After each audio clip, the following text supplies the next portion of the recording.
नमस्कार, मैं हूं राहुल सिन्हा। सत्ता के सभी न्यूज मित्रों का स्वागत है। आज सबसे पहले अल्लाह और ओम वाले धर्मयुद्ध का पार्ट 2 देखिएगा, जिसमें शंकराचार्य के एक बयान से मुस्लिम धर्मगुरु उबल पड़े हैं। शंकराचार्य के बयान के बाद ये सवाल ट्रेंड कर रहा है कि क्या अल्लाह शब्द संस्कृत से लिया गया है।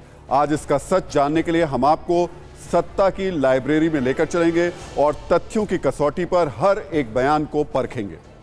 तो सत्ता में सबसे पहले बात एक ऐसे धर्म युद्ध की जो अल्लाह शब्द को लेकर छिड़ गया है। इस धर्म युद्ध का सबसे बड़ा सवाल है, अल्लाह संस्कृत का शब्द है या अरबी का। क्या अल्लाह शब्द का इस्तेमाल मां दुर्गा की स्तुति के लिए लिखे गए श्लोकों में किया गया है? यह सवाल शंकराचार्य स्वामी निश्चलानंद सरस्वती के एक बयान के बाद ट्रेंड कर रहा है और यह बयान एक बड़े राजनीतिक विमर्श का भी केंद्र बन गया है। आज हम इस ट्रेंडिंग बयान को तर्कों और तथ्यों की कसौटी पर कसने की कोशिश करेंगे और इसके लिए हमने बहुत सी रिसर्च की है, कई किताबों का संदर्भ लिया है और वो किताबें आज मैं आपके सामने लेकर मौजूद हूं। आज जब हम इन किताबों के पन्ने पलटेंगे तो आपको पता चल जाएगा कि आखिर इस धर्मयुद्ध का आधार क्या है। लेकिन सबसे पहले वाराणसी के शंकराचार्य स्वामी निश्चलानंद सरस्वती का अल्लाह वाला वो बयान सुनिए, जिसे सुनकर मुस्लिम धर्मगुरु गुस्से में। अल्लाह शब्द जो है संस्कृत का है। आज भले ही लोग भूल गए हों, मतलब कॉमेडी का भी अध्ययन जिनको होगा वो मानेंगे कि अल्लाह शब्द संस्कृत का है। शक्ति, मातृशक्ति के लिए अल्लाह शब्द का प्रयोग हुआ है। और अगर वो जोड़ रहे हैं तो यूँ समझना चाहिए, मैं कहा करता हूँ कि सबके पूर्वज सनातनी वैदिक आर्य हिंदू थे। मोहम्मद साहब के पूर्वज कौन थे? ईसा मसीह के पूर्वज कौन थे? बृहदारण्यक उपनिषद में इस तथ्य को उद्भाषित किया गया है कि मन शत्रुपा के द्वारा ही प्राणियों की सृष्टि हुई। अब आज ये समझने की जरूरत है कि शंकराचार्य स्वामी निश्चलानंद सरस्वती ने अल्लाह शब्द को लेकर जो कुछ कहा वो कितना सही है। लेकिन शंकराचार्य के बोल पर बवाल छिड़ गया है। मुस्लिम धर्मगुरुओं ने न सिर्फ शंकराचार्य के बयान को गलत बताया, बल्कि इस धर्मयुद्ध को एक नई दिशा में घुमा दिया है, जिससे एक बात तय है कि यह जंग अभी लंबी चलने वाली है। आगे बढ़ने से पहले हम आपको एक रील दिखाते हैं, इसके बाद किताबों की जुबानी पूरे धर्मयुद्ध की कहानी समझिएगा।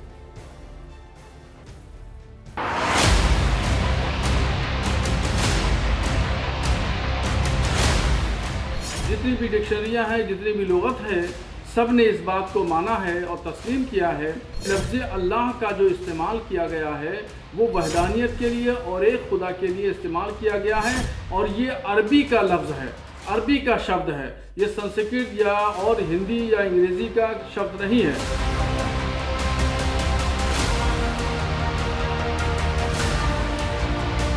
अल्लाह, अक्का, अब्मा इत्यादि शब्दों का प्रयोग और अर्थ व्याकरण के विभिन्न कोशों में है और यहाँ तक जो भट्टोजी दीक्षित के द्वारा रचित जो सिद्धांत कौमुदी है उसके अजंत स्त्री प्रकरण में भी अल्लाह, अक्का इत्यादि इस तरह के शब्द आए हुए हैं। तो इसमें तो कोई विवाद का विषय ही नहीं है।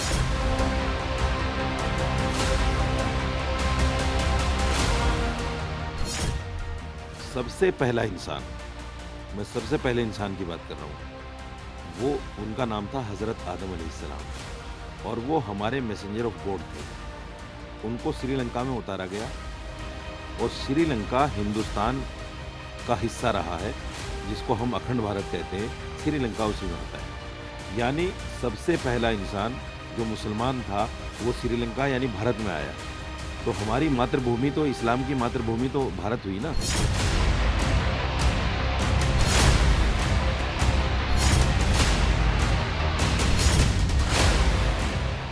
व्याकरण से तो अल शब्द है, अल शब्द अल्लाह नहीं है, अल शब्द है। उस अल शब्द को स्त्रीलिंग में अल्लाह हो सकता है पर अल्लाह नहीं हो सकता है। अल्लाह जो है वो जो मुस्लिम धर्म के जो भी आचार्य लोग हों, जो भी लोग हों कहते हैं, पर अल्लाह और ओम में एकता हो नहीं सकती। जो भी लोग कह रहे हैं वो गलत कह रहे हैं। ओम, आ, उ और माँ इन शब्दों से बनता है और ओम से ये ब्रह्मांड तक जाता है। माने हमारे मस्तिष्क को ही ब्रह्मांड कहते हैं, तो ब्रह्मांड तक जाता है। तो इसलिए ओम में और अल्लाह में बहुत बड़ा फ़र्क है और एक नहीं हो सकता, चाहे वो शंकराचार्य कहें, चाहे मुस्लिम धर्म के आचार्य कहें।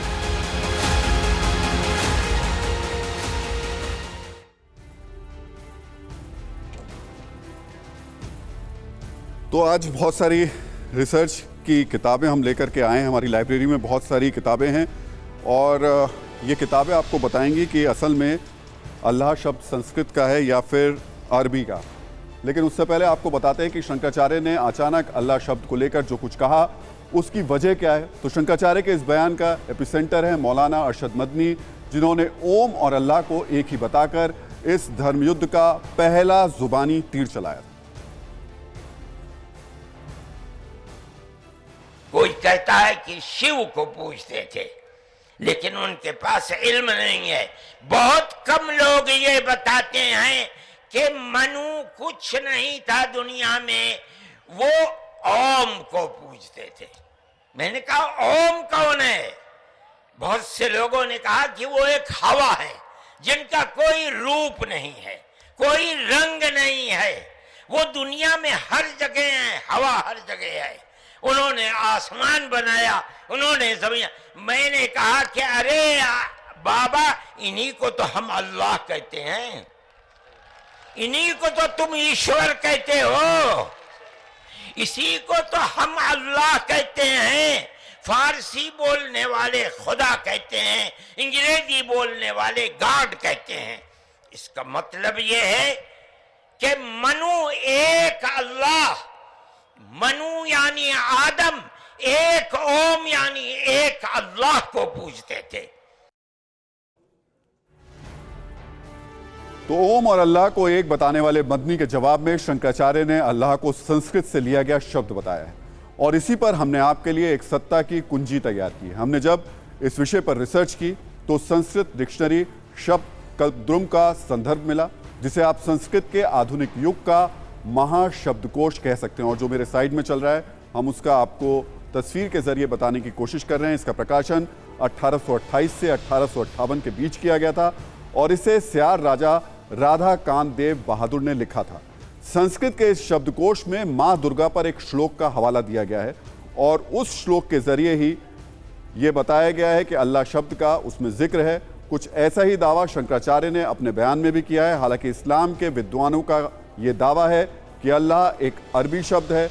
आज हमने इस विषय पर एक नहीं बल्कि कई पुस्तकों का अध्ययन किया और भाषा विद्वानों से इस पर बात भी की है।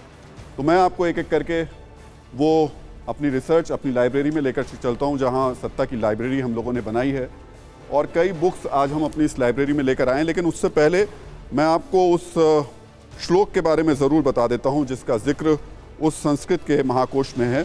असुर संहारणी ओम अल्लो रसुर महम दरकम वरस्य अल्लो अल्लाम इलल्लेति इलल्ला।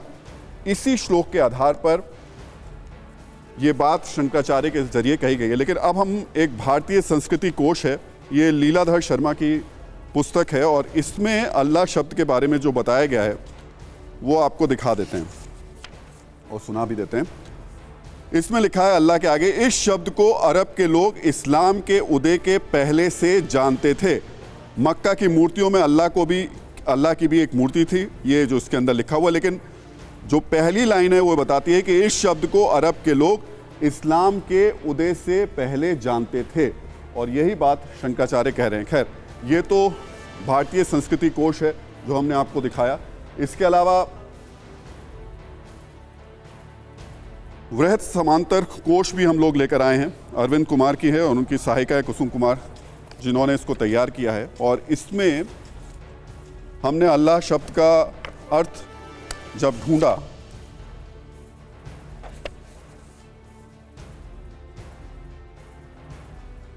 तो देखिए यहां पर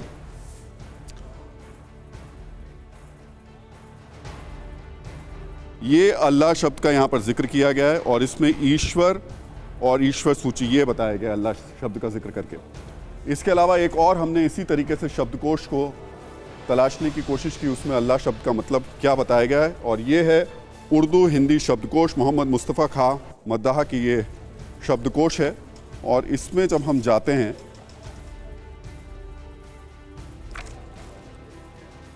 तो देखिए इसमें जो लिखा हुआ है अल्लाह को लेकर के वो भी आपके सामने हम रख देते हैं, क्योंकि अलग अलग विद्वानों के अलग अलग मत हैं। लेकिन आज जो शंकराचार्य ने कहा उसके बाद से एक नए विमर्श, एक नए विवाद भी इसके साथ शुरू हुआ है। और इसमें जब हम जा रहे हैं तो हम देख रहे हैं कि अल्लाह शब्द के बारे में यहाँ पर जो देखिए ये लिखा हुआ है, और इसमें भी जो जिक्र किया गया है वो ईश्वर और परमात्मा खुदा, अल्लाह शब्द का मतलब ये बताया गया। यानी कि 3 ऐसे शब्दकोश हमने सामने रखे आपके, जिसमें 2 में ईश्वर बताया गया और एक जो महत्वपूर्ण बात ये थी भारतीय संस्कृति कोश, जो कि बताती है कि अल्लाह शब्द इस्लाम से पहले है, ये उसमें बताया गया है, लोग उसके बारे में जानते थे। तो आप कह सकते हैं कि अल्लाह और संस्कृत वाले इस विवाद में अब तक सब कुछ दावों पर ही आधारित है। इसका पूरा सच जानने के लिए और गहन अध्ययन की ज़रूरत है, क्योंकि हमने देखा कि अलग अलग किताबों में अलग अलग तरीके की रिसर्च और इस शब्द की व्याख्या की गई है। और हमें देश के तमाम बुद्धिजीवियों, इतिहासकारों और धर्म के जानकारों से उम्मीद है कि वो प्रकाश डालने के लिए इस विषय पर और भी रिसर्च करेंगे। शंकराचार्य ने अपने बयान में संस्कृत भाषा और उसके शब्द सामर्थ्य का जिक्र किया और मौजूदा विवाद की आड़ में संस्कृत की सत्ता पर ही सवाल उठाए जा रहे हैं। इसलिए आज संस्कृत की सत्ता को देखना समझना भी आपके लिए ज़रूरी है। संस्कृत एक ऐसी भाषा है जिसे आप भारत की सॉफ्ट पावर भी कह सकते हैं। मौजूदा वक्त में अंग्रेजी के आंधी के बीच भी संस्कृत भाषा अपने सम्मान के साथ खड़ी है और इसकी वजह भी समझिए। संस्कृत में दुनिया की किसी भी भाषा से ज़्यादा शब्द हैं। संस्कृत के शब्दकोश में 102 अरब 78 करोड़ 50 लाख शब्द हैं। यूनाइटेड नेशन ऑर्गेनाइजेशन के मुताबिक 97% भाषाओं के शब्द या तो संस्कृत भाषा से लिए गए हैं या फिर इससे प्रभावित हैं। 97% भाषा। 1985 में नासा के एक वैज्ञानिक रिक ब्रिक्स ने एक रिसर्च पेपर में संस्कृत को कंप्यूटर प्रोग्रामिंग के लिए भी कारगर भाषा बताया था। आपको जानकर हैरानी होगी कि लंदन, आयरलैंड के कई स्कूलों में संस्कृत अनिवार्य विषय है, जबकि 17 देशों की कम से कम एक यूनिवर्सिटी में संस्कृत भाषा पढ़ाई जाती है। इसके अलावा चीन, तिब्बत, थाईलैंड की भाषाओं में संस्कृत से मिलते जुलते शब्द हैं।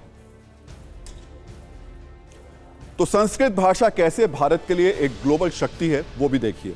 किसी चीज या किसी भाषा को जाहिर करने के लिए अंग्रेजी की डिक्शनरी में जहां कुछ ही शब्द मौजूद होते हैं, वहीं संस्कृत का शब्दकोश भाषा का समंदर है।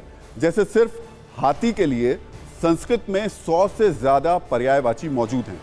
प्यार शब्द के लिए संस्कृत की डिक्शनरी में 96 पर्यायवाची शब्द हैं। इसी तरह पानी के लिए संस्कृत के शब्दकोश में 70 पर्यायवाची शब्द हैं और टू गो यानी जाने के लिए 122 से ज्यादा शब्दों का इस्तेमाल किया गया है। अब संस्कृत की मजबूत और अटूट सत्ता को समझाने के लिए हम आपको एक वीडियो भी दिखाते हैं। यह वीडियो बिहार कांग्रेस के विधायक शकील अहमद खान का है, जब उन्होंने नवंबर 2020 में चुनाव जीतने के लिए विधानसभा में चुनाव जीतने के बाद विधानसभा में संस्कृत में शपथ ली थी।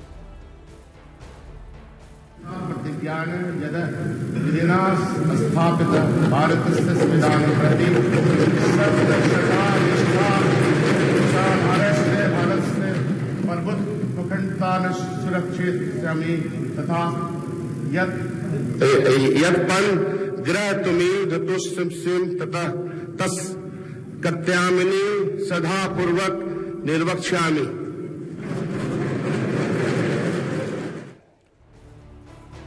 इतिहास के पन्नों में नवंबर 2020 की वो तारीख भी दर्ज है जब संस्कृत की शक्ति का एक प्रमाण 7 समंदर पार यानी न्यूजीलैंड से आया था। न्यूजीलैंड में भारतीय मूल के सांसद डॉक्टर गौरव शर्मा ने वहां की संसद के अंदर संस्कृत में शपथ ली थी। अहम गौरव शर्मा सत्यनिष्ठतया शुद्धाकरणेन वास्तविकतया च घोषयामि निश्चितं करोमि च यत् विधेयानुसारं महामहिम महाराज्ञा एलिजाबेथ द्वितीया तस्या अनुवर्तिनाम उत्तराधिकारिणां च प्रति अहम विश्वसनीय निष्ठावान च भविष्यामि। और अब नजरिया 9। अब अल्लाह और संस्कृत पर शुरू हुए नए विवाद पर नजरिया 9 हम आपको बता देते हैं। धार्मिक मामलों पर टिप्पणी करने के बजाय हमने आज न्यूज मित्रों के सामने सिर्फ तथ्यों को रख दिया है।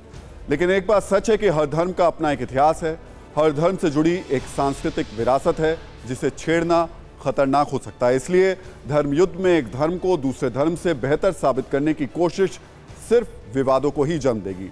सबको हमारी सलाह है कि इस कोशिश से बचें, क्योंकि धर्म की इस जंग में असल मुद्दे पीछे छूट जाते हैं।